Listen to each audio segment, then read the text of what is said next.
इस कहानी की शुरुआत में दोस्तों हम सुमन और तनु नाम की दो दोस्तों को देखते हैं। दोस्त क्या, हम इनको आपस में बहनें भी बोल सकते हैं क्योंकि ये दोनों की दोनों आपस में बहनों की तरह रहती हैं। आज दोस्तों तनु बहुत ज़्यादा खुश होती है क्योंकि यहाँ पर आज उसका एक बहुत बड़ा सपना पूरा हो चुका है। दरअसल उसका बचपन से ही एक सपना था कि उसका खुद का एक ब्यूटी पार्लर हो, जो कि अब उसकी दोस्त जिसका नाम सुमन है उसकी वजह से पूरा हो चुका है। इन दोनों बहनों ने मिल बांट कर एक ब्यूटी पार्लर खोल लिया है। जो ब्यूटी पार्लर इन्होंने अभी नया खोला है, जिसे देखकर तनु बहुत ज़्यादा खुश होती है।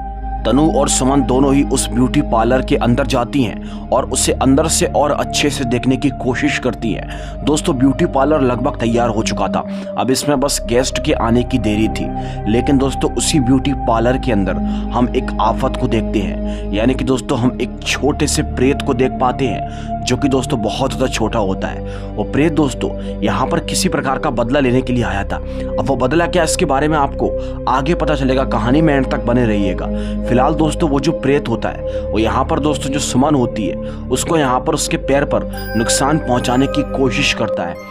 अब दोस्तों ये सब देखकर सुमन और तनु को कुछ भी समझ में नहीं आता कि आखिर ये सब कुछ किसने किया। तभी हम उस प्रेत को हंसता हुआ देख पाते हैं। अब तभी दोस्तों दूसरी तरफ कहानी में हमको एक औरत को दिखाया जाता है, जो औरत बहुत ज़्यादा दुखी होती है क्योंकि अभी कुछ ही दिन पहले इस औरत का एक जवान बेटा चला गया है, जिस बेटे का नाम राजू है, इसीलिए ये औरत दुखी है। लेकिन दोस्तों इस औरत को भी यहाँ पर वो छोटा सा प्रेत उसी के घर के अंदर दिखाई देता है। उसे ऐसा होने का एहसास होता है कि शायद कोई तो उसके घर के अंदर मौजूद है, बट वो उसे देख नहीं पाती। खैर अब कहानी में आगे देखते हैं। तनु और सुमन दोनों ही उस बुरे सपने को भूलकर अपने पार्लर को दोबारा किसी स्टार्ट करती हैं और तभी दोस्तों हम देखते हैं कि उनके पार्लर में दो गेस्ट भी आए हुए थे मेकअप वगैरह करवाने के लिए। तनु और सुमन दोनों ही बहुत अच्छा काम करती हैं, जिससे कि एक गेस्ट उनसे बहुत ज़्यादा खुश होता है। अब इन दोनों का दोस्तों एक दूसरा गेस्ट भी मौजूद था, जिस गेस्ट का नाम गौरी होता है। दरअसल गौरी की एक ही दिन में शादी होने वाली है, यानी कि अगले दिन उसकी शादी है, इसीलिए आज वो मेकअप वगैरह करवाने के लिए और भी जो दुल्हन करवाती हैं वो सब कुछ करवाने के लिए अपनी दोस्त तनु के ब्यूटी पार्लर में आई है। गौरी के बाल दोस्तों बहुत बड़े बड़े होते हैं, जिन बालों को देखकर जब वो छोटा प्रेत वहां पर आता है तो बोलता है कि मैं इसके सारे बाल निकाल लूंगा और मैं अपने सर पर सारे बालों को लगा लूंगा। वो प्रेत दोस्तों अपने दांतों के जरिए गौरी के बालों को काटने की कोशिश करता है। अब जब वो गौरी के बाल को काटने की कोशिश कर रहा था तो दोस्तों इससे गौरी को पता चल जाता है, उसे सर में बहुत तकलीफ होती है और दोस्तों गौरी जैसे ही उठती है तो दोस्तों उसे बहुत ज़्यादा शॉक फील होता है। अब गौरी जैसे ही उठकर आईने में देखती है तो पाती है कि उसके सर के थोड़े से बाल गायब हो चुके हैं। ये देखकर वो जोर से चिल्लाती है और तभी तनु वहां पर आती है और तनु से बोलती है कि तुम लोगों ने कैसा काम किया है, ये मेरे बाल तुमने बीच में से क्यों काट दिए। लेकिन तनु बोलती है कि ये बाल मैंने नहीं काटे। तनु अपनी दोस्त सुमन को वहां पर बुलाती है। वो सुमन से बोलती है कि क्या तुमने गौरी के बाल को काटा, लेकिन सुमन बोलती है कि मैंने भी उसके बाल को नहीं काटा। लेकिन दोस्तों गौरी इस बात से बहुत ज़्यादा नाराज़ हो जाती है। वो बोलती है कि मैं तुम्हारा ब्यूटी पार्लर बंद करवा दूंगी और वो गुस्से में ये बोलकर वहां से निकल जाती है। तनु और सुमन को ये बात बिल्कुल भी समझ में नहीं आ रही थी दोस्तों कि आखिर जब उसने इसके बाल को नहीं काटा, दोनों ने नहीं काटा, तो फिर उसके बाल को किसने काटा। दरअसल ये काम उसी प्रेत का होता है। अब दोस्तों जब गौरी गुस्से में वहां से चली गई थी तो दोस्तों हम देख नहीं पाए थे, लेकिन गौरी के पर्स के अंदर वो छोटू सा प्रेत उस पर्स के अंदर उसके साथ में उसके घर पर लगकर आ चुका था। जी हाँ, और जब गई रात को दोस्तों गौरी अपने कमरे के अंदर सो रही होती है तो दोस्तों वो प्रेत पर्स की चेन को खोलकर उस पर्स से बाहर आ जाता है और बोल देता है कि आज मैं तेरे सारे बालों को ले लूंगा, छीन लूंगा, जिसके बाद मेरे सर पर भी बाल आ जाएंगे। अब ये प्रेत ऐसी पागलपने की हरकतें क्यों कर रहा है दोस्तों, इसके बारे में आपको थोड़ी देर में पता चलने वाला है। उस रात वो प्रेत कुछ ऐसा ही करता है, वो गौरी के सर के सारे बालों को नोच लेता है। जिसके बाद में दोस्तों जब गौरी की वहां पर आंख खुलती है और वो जैसी पानी पीने के लिए उठती है, आईने में अपने आप को देखती है तो लिटरली उसके पैरों तले जमीन खिसक जाती है। कल उसकी शादी होती है और आज उसके पूरे बाल गायब थे। गौरी इस दर्द को बर्दाश्त नहीं कर पाती और वो चुपचाप से खुदकुशी करके अपनी जान दे देती है। गौरी के मरने की खबर अगले दिन पार्लर में सुमन और यहाँ पर तनु को भी पड़ती है, जिसे देखकर ये दोनों के दोनों को बहुत ज़्यादा अजीब लगता है कि आखिर गौरी के सर से पूरे बाल कहाँ गायब हो गए थे। इसके पीछे कुछ ना कुछ गड़बड़ तो ज़रूर है। तभी दोस्तों तनु यहाँ पर फैसला करती है कि वो अपने पार्लर के अंदर पूजा पाठ कर पाएगी अपने भाई के जरिए। जी हाँ दोस्तों, इसका भाई जो कि दोस्तों एक तांत्रिक है, वो पढ़ा लिखा है, जिससे कि दोस्तों वो इस घर के अंदर पूजा पाठ करके, इस पार्लर के अंदर पूजा पाठ करके किसी अगर बुरी आत्मा होगी भी तो उसको भगा देगा। वो छोटा प्रेत ये बातों को सुनकर बोलता है कि आने दे तेरे भाई को, तेरे भाई से ही तो मुझे बहुत पुराना बदला लेना है। वो क्या दोस्तों आपको आगे पता चलेगा।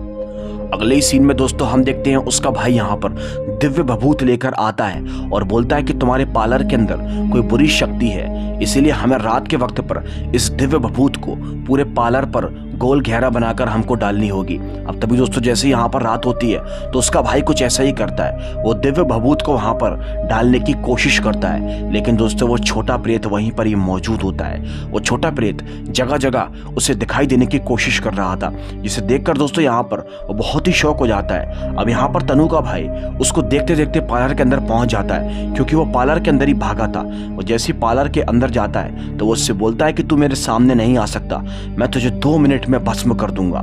ये बात सुनकर दोस्तों उस प्रेत को बहुत ज्यादा गुस्सा आ जाती है और तभी दोस्तों वो प्रेत अपनी शक्तियों के जरिए उसे वहां पर बालों के जरिए बांधने की कोशिश करता है। वो प्रेत उसका हाथ पैर गला सब कुछ बालों के जरिए बांध देता है और बोलता है कि तू क्या मुझे 2 मिनट में भस्म करेगा, मैं तेरी जिंदगी को खत्म कर दूंगा। अब तभी दोस्तों अगले ही सीन में हम देखते हैं वो प्रेत अपने पास एक हेयर ड्रायर लेकर आता है और उसके मुंह के अंदर वो हेयर ड्रायर ऑन कर देता है, जिसके मारे दोस्तों यहाँ पर कुछ ही देर के बाद तड़प तड़प कर तनु के भाई की मौत हो जाती है। वो प्रेत बोलता है कि मेरा बदला पूरा हो चुका है, लेकिन मेरा अभी एक बदला और पूरा होना बाकी है। अब अगले ही सीन में दोस्तों हम उसी औरत को देखते हैं, जो औरत पहले भी परेशान थी वो अभी भी परेशान होती है, क्योंकि आज उसके बेटे को मरे हुए पूरे 13 दिन हो चुके हैं, यानी कि आज उसकी 13वीं है और 13वीं पे उसने अपने बेटे के लिए कुछ खाना बनाया हुआ था। वो उस खाने को रखकर वहां से चली जाती है और जब वो कुछ देर के बाद वापस आती है तो देखती है कि वो खाना किसी ने खा लिया है। ये देखकर दोस्तों वो बहुत ही शौक हो जाती है। अब यहाँ पर उसे उसी के बेटे की आवाज़ सुनाई देती है। जी हाँ दोस्तों, और कुछ ही देर के बाद हम देखते हैं वो छोटा प्रेत यहाँ पर उसके सामने आ जाता है। जी हाँ दोस्तों, यानी कि ये छोटा प्रेत ही इस औरत का बेटा है, जिसका नाम राजू होता है। लेकिन अभी ये छोटा प्रेत कैसे बन गया ये भी आप आगे सुनिए।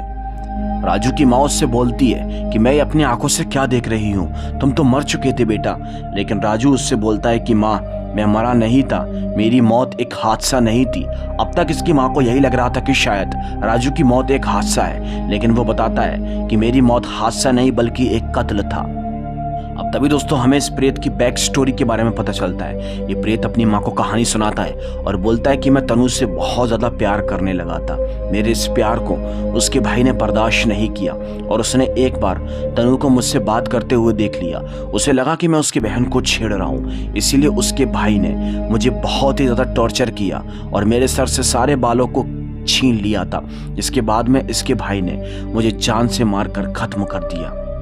वो बोलता है कि आज मैं बहुत ज़्यादा गुस्से में था, लेकिन मैं आज तनु के भाई को मारकर तेरे पास आया हूँ माँ। मैंने अपना एक बदला पूरा कर लिया है, लेकिन अभी मेरा एक बदला और भी बाकी है और वो है तनु, जिसने मेरे प्यार को ठुकराया, मेरे प्यार को नहीं समझा। वो प्रेत बोलता है कि अब मैं तनु से शादी करके रहूँगा अपने असली रूप में आकर। लेकिन उसकी माँ उससे बोलती है कि क्या तनु शादी के लिए मानेगी? तो प्रेत बोलता है कि उसे मानना ही पड़ेगा, उसके पास और कोई रास्ता नहीं है। उसकी माँ दोस्तों उससे बोलती है कि मैं तुम्हारे साथ हूँ बेटा, मैं हमेशा तुम्हारा साथ दूंगी। ये बात सुनकर दोस्तों वो प्रेत बहुत ज़्यादा खुश होता है। अब अगले ही सीन में दोस्तों हम यहाँ पर देखते हैं उसकी माँ फौरन ही अपना बैग लेकर तनु के पार्लर में चली जाती है। वो जैसी वहाँ जाती है तो वो तनु से कुछ इम्पोर्टेंट बात करना चाहती है। वो बोलती है कि मैं पास के ही इसी गांव में रहती हूँ और आज मैं तुम्हारी एक बहुत बड़ी मदद करने के लिए आई हूँ, वरना तुम्हारी भी तुम्हारे भाई की तरह जान चली जाएगी। तनु को कुछ भी समझ में नहीं आता। तभी दोस्तों उसकी माँ यहाँ पर अपने बैग में से अपने बेटे राजू को, यानी कि उसे छोटे प्रेत को निकालती है, जैसे ही तनु उस प्रेत को देखती है तो वो बहुत ज़्यादा शॉक हो जाती है। वो सोचती है कि शायद ये तो मर चुका था, लेकिन वो बोलता है कि मैं आज वापस आ चुका हूँ अपना बदला लेने के लिए और मैंने ही तेरे भाई को मारा है। जब तनु ये बात सुनती है तो दोस्तों वो बहुत ज़्यादा रोने लगती है, लेकिन वो प्रेत उससे बोलता है कि आज तुझे मुझसे शादी करनी ही पड़ेगी। अगर तूने मुझसे शादी नहीं की तो इस घर में और भी मौतें हो सकती हैं। अब दोस्तों तनु के पास इससे शादी करने के अलावा और कोई दूसरा ऑप्शन नहीं था। वो प्रेत दोस्तों तनु से बोलता है कि तुम्हें सभी गेस्ट को बुलाकर सबके बालों को काटना होगा और उन बालों के जरिए मैं अपने जब सिर में उन बालों को लगाऊंगा तो उन बालों के जरिए मेरा असली रूप वापस आ जाएगा, मैं बड़ा हो जाऊंगा। अब बेचारी तनु के पास में और कोई ऑप्शन नहीं था, क्योंकि वो तो उससे कभी प्यार करती ही नहीं थी, वो उसका एक तरफा प्यार था। लेकिन अब तनु को अपनी जान बचाने के लिए ये सब करना पड़ता है। अब दोस्तों तनु गेस्टों को पार्लर के अंदर बुलाती है और उनके बालों को काट देती है, जिन बालों को दोस्तों राजू की माँ राजू को जाकर दे देती है। जिसके बाद में जब राजू को वो बाल मिलते हैं तो दोस्तों वो उन बालों के जरिए अपना पुराना वाला रूप ले आता है। राजू का होलिया बहुत ज़्यादा भयानक दिख रहा था, हालांकि वो बड़ा तो हो चुका था लेकिन बहुत ज़्यादा डरावना दिख रहा था। लेकिन दोस्तों राजू अपने आप से बोलता है कि मैं बहुत सुंदर दिख रहा हूँ। उसकी माँ और तनु उसके करीब आती है और दोस्तों तनु यहाँ पर उससे आकर बोलती है कि मैं तुमसे शादी करने को तैयार हूँ, मैंने तुम्हारे प्यार को नहीं समझा। अब आप लोग ये सोच रहे होंगे कि तनु के बर्ताव एकदम से ऐसे कैसे बदल गया। दोस्तों इसके पीछे भी एक बहुत खतरनाक रहस्य है जिसके बारे में आपको आगे पता चलेगा।